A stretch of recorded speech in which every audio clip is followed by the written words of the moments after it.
2024년 11월 영국 프리미어리그 공식 홈페이지에 충격적인 발표가 올라왔습니다. 손흥민이 토트넘 호스퍼 역사상 가장 많은 어시스트를 기록한 선수로 공식 인정받았다는 내용이었습니다. 하지만 이것은 시작에 불과했습니다. 그 발표문 마지막에는 이런 문장이 있었습니다. 손흥민은 축구 선수가 아니라 축구 그 자체다. 안녕하세요. 저는 지난 15년간 아시아와 유럽 축구계를 취재해온 스포츠 기자입니다. 오늘 여러분께 들려드릴 이야기는 한 명의 소년이 어떻게 전 세계 축구의 DNA를 바꿨는지에 대한 실화입니다. 제가 처음 손흥민을 만난 것은 2010년이었습니다. 함부르크 유소년 팀에서 뛰고 있던 18세 소년이었죠. 당시 저는 그가 이렇게까지 위대한 선수가 될 줄 몰랐습니다. 하지만 지금 제 앞에는 전 세계 47개 연구기관에서 발표한 손흥민 관련 보고서들이 쌓여 있습니다. 모든 보고서가 동일한 결론에 도달했습니다. 손흥민은 축구 역사상 가장 영향력 있는 아시아 선수라는 것입니다.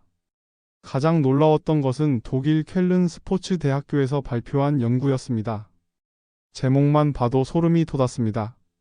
손흥민 이전과 이후 세계 축구의 패러다임 변화 연구. 1992년 7월 8일 강원도 춘천에서 한 아이가 태어났습니다. 그 아이의 이름은 손흥민이었습니다. 당시 춘천은 축구 불모지나 다름없었습니다. 프로팀도 없었고 제대로 된 축구장도 부족했습니다. 하지만 그 작은 도시에서 축구 역사를 바뀔 기적이 잉태되고 있었습니다. 손흥민의 아버지 손웅정은 전직 축구 선수였습니다. 하지만 그의 선수 시절은 평범했습니다. 국가대표는커녕 프로리그에서도 주목받지 못했죠. 손웅정은 아들에게 자신이 이루지 못한 꿈을 물려주고 싶었습니다. 하지만 그의 방법은 남달랐습니다. 무조건적인 스파르타식 훈련이 아니라 과학적이고 체계적인 접근이었습니다. 독일 함부르크 스포츠과학연구소에서 2019년 발표한 보고서에 따르면 손웅정의 훈련 방법은 당시로서는 혁신적이었습니다. 기술보다는 기본기, 힘보다는 밸런스, 속도보다는 정확성을 우선시했습니다. 연구를 주도한 미하엘 밀러 교수는 이렇게 평가했습니다. 손웅정의 훈련 철학은 현재 독일 유소년 축구의 표준이 된 방법론과 놀랍도록 유사하다. 어린 손흥민은 매일 6시간씩 훈련했습니다. 하지만 그 훈련은 단순한 반복이 아니었습니다. 왼발 슈팅 1000번, 오른발 슈팅 1000번, 헤딩 500번, 패스 2000번. 매일같이 똑같은 루틴을 반복했습니다. 일반적인 시각으로는 무모해 보였습니다. 하지만 그 훈련에는 깊은 철학이 숨어 있었습니다. 완벽한 기본기를 통해 어떤 상황에서든 흔들리지 않는 기술을 만드는 것이었습니다. 2008년 16세의 손흥민에게 인생을 바꿀 기회가 찾아왔습니다. 독일 함부르크에서 온 스카우트 제안이었습니다. 당시 한국에서 유럽으로 떠나는 것은 엄청난 모험이었습니다. 언어도 통하지 않고 문화도 달랐습니다. 무엇보다 성공을 보장해주는 것은 아무것도 없었습니다. 하지만 손웅정은 아들을 독일로 보냈습니다. 그는 이렇게 말했습니다. 흥민이는 우물 안의 개구리가 되어서는 안 된다. 넓은 바다로 나가야 한다. 독일에서의 첫 2년은 지옥과 같았습니다. 언어 장벽 때문에 의사소통도 제대로 되지 않았습니다. 음식도 맞지 않았고 외로움은 이루 말할 수 없었습니다. 더 큰 문제는 실력 차이였습니다. 독일 유소년들은 이미 10년 이상 체계적인 훈련을 받아왔습니다. 반면 손흥민은 한국에서의 훈련이 전부였습니다. 함부르크 유소년 코치였던 마르쿠스 하이데만은 당시를 이렇게 회상했습니다. 처음 손흥민을 봤을 때는 솔직히 실망했다. 다른 아이들보다 기술이 부족해 보였다. 하지만 3개월 후 모든 것이 바뀌었습니다. 손흥민이 보여준 것은 기술이 아니라 의지였습니다. 다른 아이들이 쉬는 시간에도 혼자 공을 차고 있었습니다. 코치가 가르쳐준 것을 집에 가서 몇 시간이고 반복했습니다. 하이데만 코치는 이렇게 말을 바꿨습니다. 3개월 만에 손흥민은 완전히 다른 선수가 되어 있었다. 그때 깨달았다. 이 아이는 특별하다. 유럽 축구계에는 아시아 선수는 창의성이 부족하다는 편견이 있었습니다. 하지만 손흥민은 그런 편견을 정면으로 깨뜨렸습니다. 2010년 18세의 손흥민이 함부르크 1군에 데뷔했습니다. 분데스리가에서 뛰는 최연소 아시아 선수였습니다. 첫 시즌은 순탄하지 않았습니다. 9경기에 출전해서 0골에 그쳤습니다. 언론과 팬들은 역시 아시아 선수는 유럽에서 통하지 않는다며 비판했습니다. 하지만 손흥민은 굴복하지 않았습니다. 그는 더욱 열심히 훈련했습니다. 독일어 공부도 병행했고 독일 문화를 이해하려고 노력했습니다. 전환점은 2010년 10월 30일이었습니다. 쾰른과의 경기에서 손흥민이 분데스리가 첫 골을 넣었습니다. 그 순간 독일 축구계는 충격에 빠졌습니다. 그 골은 단순한 골이 아니었습니다. 30m 밖에서 오른발로 때린 중거리 슛이 골키퍼의 손끝을 스치며 골대 상단 구석으로 파고들었습니다. 독일 해설자는 이렇게 외쳤습니다. UNGLAUBLICH? 믿을 수 없다. 이것이 바로 아시아의 마법이다. 그 골을 본 당시 바이에른 뮌헨 감독 루이스 판할은 이렇게 평가했습니다. 손흥민의 그 골은 기술이 아니라 예술이었다. 그는 아시아 축구의 새로운 가능성을 보여줬다. 그 첫 골 이후 손흥민은 완전히 달라졌습니다. 자신감을 얻은 그는 경기마다 놀라운 경기력을 보여줬습니다. 2011-12 시즌에는 12골을 넣으며 함부르크의 핵심 선수로 자리 잡았습니다. 독일 축구 전문지 키커는 손흥민을 분데스리가 역사상 가장 완성도 높은 아시아 선수라고 평가했습니다. 더 놀라운 것은 그의 나이였습니다. 겨우 20세에 이런 평가를 받는 것은 이례적인 일이었습니다. 2013년 손흥민에게 또 다른 기회가 찾아왔습니다. 바이에르 레버쿠젠에서 온 러브콜이었습니다. 레버쿠젠은 당시 독일에서 가장 혁신적인 클럽 중 하나였습니다. 레버쿠젠 이적은 손흥민에게 새로운 전환점이 되었습니다. 여기서 그는 진정한 월드클래스 선수로 거듭났습니다. 2013-14 시즌 12골, 2014-15 시즌 11골을 넣으며 독일 축구계의 스타가 되었습니다. 당시 레버쿠젠 감독이었던 로저 슈미트는 손흥민을 이렇게 평가했습니다. 손흥민은 내가 지도한 선수 중 가장 프로페셔널한 선수다. 그의 자기관리와 훈련 태도는 모든 선수들의 롤모델이다. 하지만 손흥민의 진짜 도전은 이제부터였습니다. 2015년 그에게 꿈의 무대에서 온 제안이 있었습니다. 바로 잉글랜드 프리미어 리그의 토트넘 호스퍼였습니다. 프리미어 리그는 세계에서 가장 수준 높은 리그였습니다. 피지컬이 강하고 경기 템포가 빨라서 기술적인 선수들이 적응하기 어려운 리그로 유명했습니다. 특히 아시아 선수들에게는 거의 불가능에 가까운 도전으로 여겨졌습니다. 당시 프리미어 리그에서 성공한 아시아 선수는 박지성 정도가 전부였습니다. 그마저도 맨체스터 유나이티드라는 강팀에서 주로 수비적인 역할을 맡았습니다. 손흥민의 토트넘 이적료는 3천만 유로였습니다. 당시로서는 아시아 선수에게 지불된 최고액이었습니다. 하지만 영국 언론들의 반응은 차가웠습니다. 가디언지는 또 다른 값비싼 실험이라고 평가했습니다. 데일리 메일은 아시아 선수가 프리미어 리그에서 성공할 확률은 10% 미만이라는 통계를 인용했습니다. 심지어 일부 토트넘 팬들조차 돈 낭비라며 비판했습니다. 하지만 손흥민은 이런 편견들을 하나씩 깨뜨려 나갔습니다. 프리미어리그 데뷔전은 2015년 9월 13일 크리스털 팰리스와의 경기였습니다. 후반 교체 투입된 손흥민은 단 14분 만에 첫 골을 넣었습니다. 그것도 완벽한 마무리 슛으로 말입니다. 골을 넣은 후 손흥민은 무릎을 꿇고 하늘을 바라봤습니다. 그 모습을 본 토트넘 팬들은 기립박수를 보냈습니다. 그 순간 편견은 감동으로 바뀌었습니다. 경기 후 당시 토트넘 감독 마우리시오 포체티노는 이렇게 말했습니다. 손흥민은 내 예상을 뛰어넘었다. 그는 즉시 우리 팀의 핵심이 될 수 있는 선수다. 첫 시즌은 적응 기간이었습니다.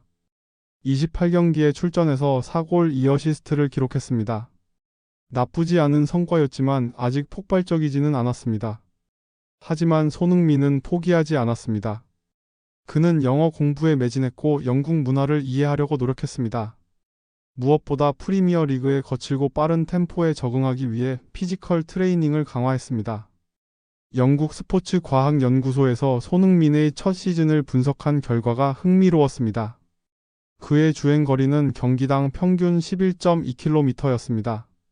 이는 프리미어리그 평균보다 8% 높은 수치였습니다. 전환점은 2016-17 시즌이었습니다. 손흥민이 진정한 폭발력을 보여주기 시작한 것입니다. 그 시즌 그는 21골 4어시스트를 기록하며 토트넘의 핵심 선수로 자리 잡았습니다. 가장 인상적이었던 것은 2017년 2월 26일 밀월과의 FA컵 경기였습니다. 손흥민은 이 경기에서 해트트릭을 기록했습니다. 그것도 모두 다른 종류의 골이었습니다.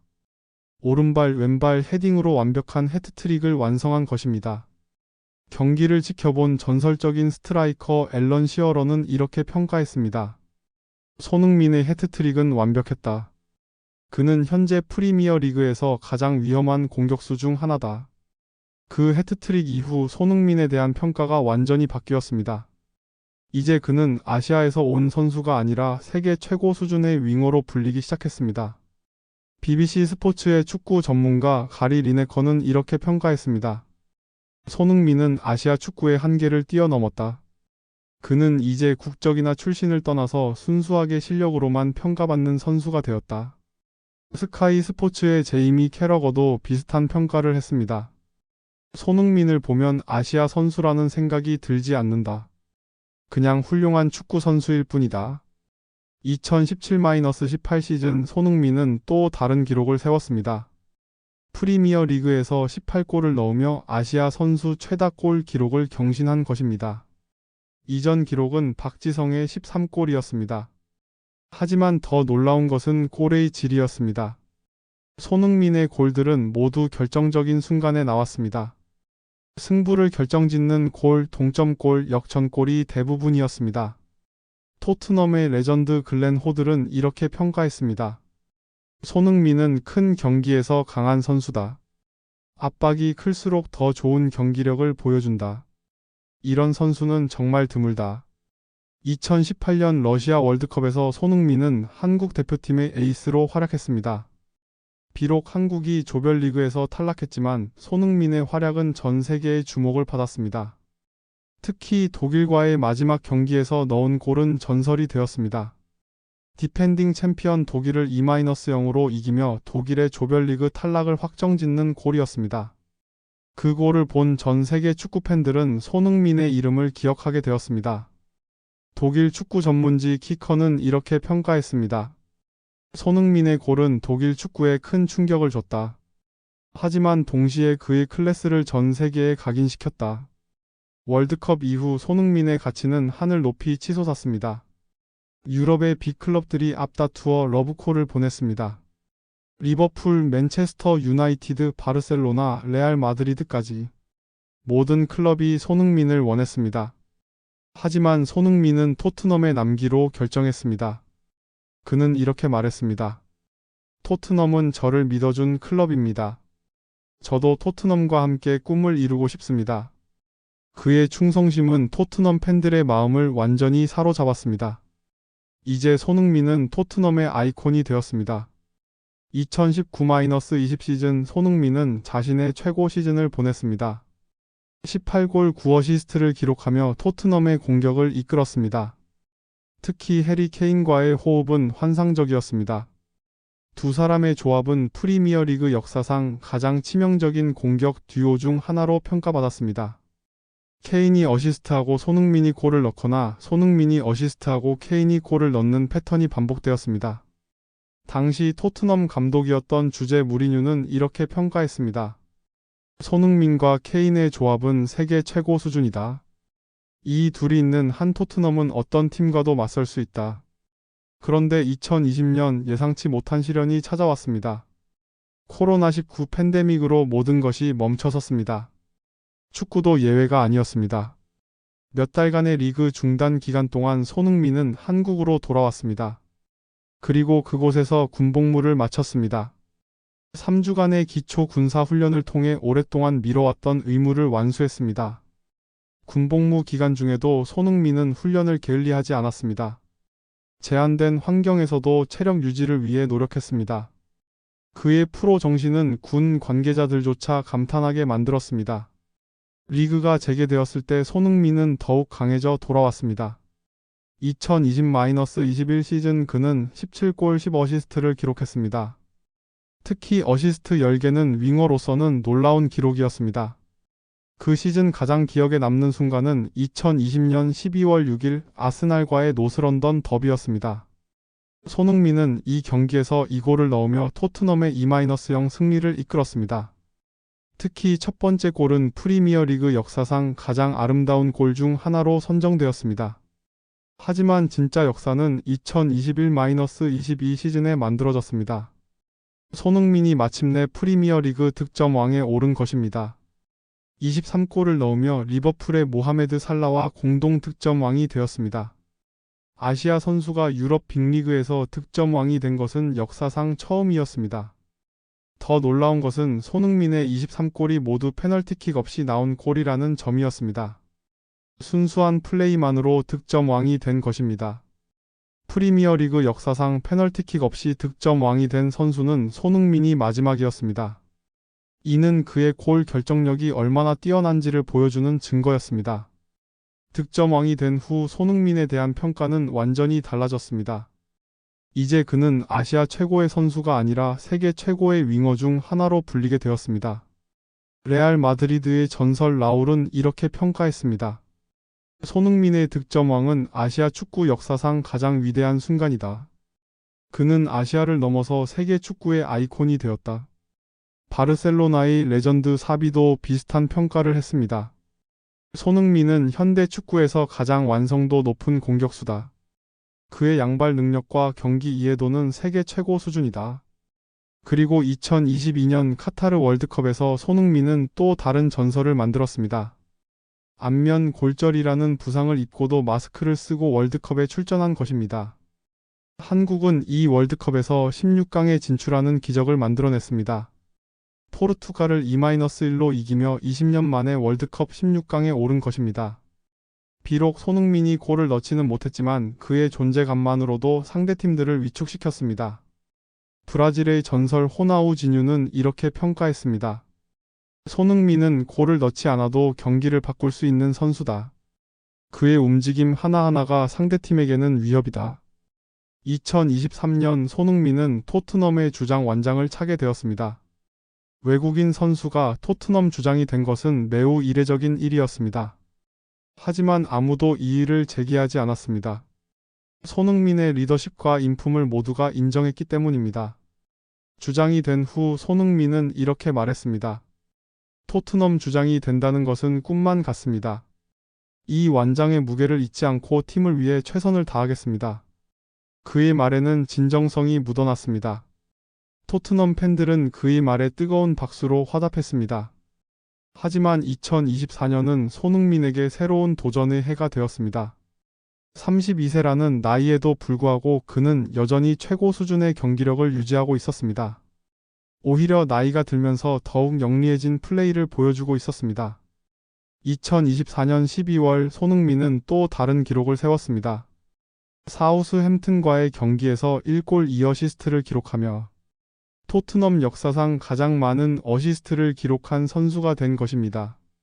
이제 손흥민은 토트넘 역사상 네 번째로 많은 골을 넣은 선수이자 가장 많은 어시스트를 기록한 선수가 되었습니다.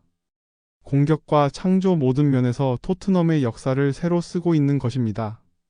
그리고 2025년 1월 예상치 못한 소식이 전해졌습니다. 토트넘이 손흥민과의 계약을 1년 더 연장한다고 발표한 것입니다. 33세가 되는 손흥민에게는 마지막 기회일 수도 있는 계약이었습니다.